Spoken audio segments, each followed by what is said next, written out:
존경하는 국민 여러분, 우원식 국회의장입니다. 국회는 지난 14일 국민의 뜻에 따라 대통령에 대한 탄핵 소추를 결정한 바 있습니다. 그 이후 절차가 헌법과 법률에 따라 차질 없이 진행될 것을 기대했습니다만 여전히 국민의 불안과 혼란이 가시지 않고 있습니다. 신인도를 평가하는 나라 밖 시선도 다르지 않는 것으로 보입니다. 대내외적 불안과 혼란의 핵심은 국정의 불안정성입니다. 국정의 중심은 국민이고 그 실현은 헌법과 법률에 따라야 한다는 대원칙이 흔들리고 있기 때문입니다. 대통령 권한 대행이 그 중심에 있다는 사실이 매우 유감스럽습니다. 한독수 권한 대행이 내란 특검 및 김건희 특검법 처리와 헌법재판관 임명 문제를 여야가 타협안을 토론하고 협상할 일로 규정 다시 논의 대상으로 삼자고 하는 것은 매우 잘못된 일입니다. 첫째, 두 사안 모두 국회의 논의와 결정 단계를 거쳐 대통령과 정부로 넘어간 사안입니다. 국회는 국회 일을 했고 대통령과 정부가 자신의 일을 할 차례인데 이를 다시 전 단계로 돌리자는 것은 납득할 수 없는 주장입니다. 책임을 회피하거나 일할 생각이 없다는 뜻으로 해석될 수밖에 없습니다. 둘째, 특검법은 국민의 요구입니다. 역대 어느 대통령도 자신의 가족과 측근의 비위에 대한 수사를 거부하지 않았습니다. 그러나 윤석열 대통령은 거듭 거부권을 행사했고 이에 대한 국민의 비판과 분노가 매우 컸습니다.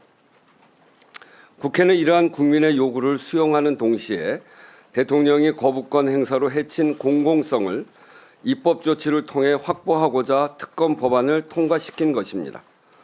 내란 특검법도 마찬가지입니다. 권력으로부터 독립된 수사를 통해 위헌적 비상계엄의 진상을 규명하고 책임을 묻자는 것이 국민의 요구가 아니라면 무엇이 국민의 요구입니까? 권한대행께서 두 특검법에 문제가 있다고 판단하신다면 다시 논의하자고 할 것이 아니라 제2요구권을 행사해 정식으로 국회로 보내면 될 것입니다. 제2요구든 수용이든 그것은 권한대행께서 판단할 일이고 그 판단을 미루기 위해 명백한 국민의 요구를 견해의 충돌이라고 왜곡하는 것은 온당치 않습니다. 그 자체로 옳지 않을 뿐 아니라 국회 의사결정의 무게를 무시하는 의미가 될 수 있습니다. 셋째, 국회가 선출한 헌법재판관 임명은 정치협상의 대상이 아닙니다. 9인 체제의 헌법재판소 구성은 헌법재판소가 국회에 강력하게 요구한 바이기도 합니다. 이에 따라 의장은 헌법재판관 추천 몫의 배분 이견을 해소하고자 11월 22일자로 지정해 여야 간 합의를 촉구한 바 있고 여야 원내대표 간 협의를 통해 국민의힘 1인, 민주당 2인으로 합의한 것입니다.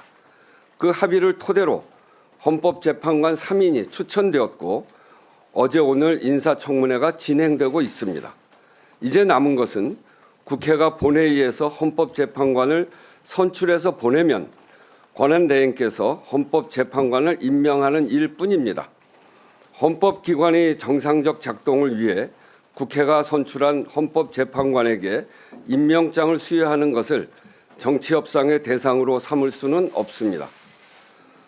국회는 탄핵심판의 청구인으로서 헌법재판소의 탄핵심판 절차가 차질 없이 진행되도록 충실하게 임할 책임이 있습니다.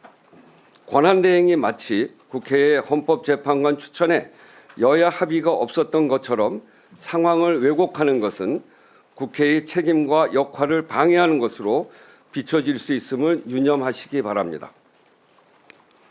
윤석열 대통령은 탄핵소추 심판과 수사에 성실히 임하고 한독수 권한대행이 자신의 주어진 책무를 성실히 수행하는 것이 더 이상의 혼란을 만들지 않는 길입니다. 공직자가 헌법과 법률을 준수하고 자신의 책무를 다하지 않을 때 불확실성은 더 커질 수밖에 없습니다. 국회의장은 권한대행께 강력히 요청드립니다. 본분에 맞춰 자신의 의무와 책임을 다해 주십시오. 그것이 권한대행이 말씀하신 긴 공직 생활의 마지막 수임임을 명심하시기 바랍니다.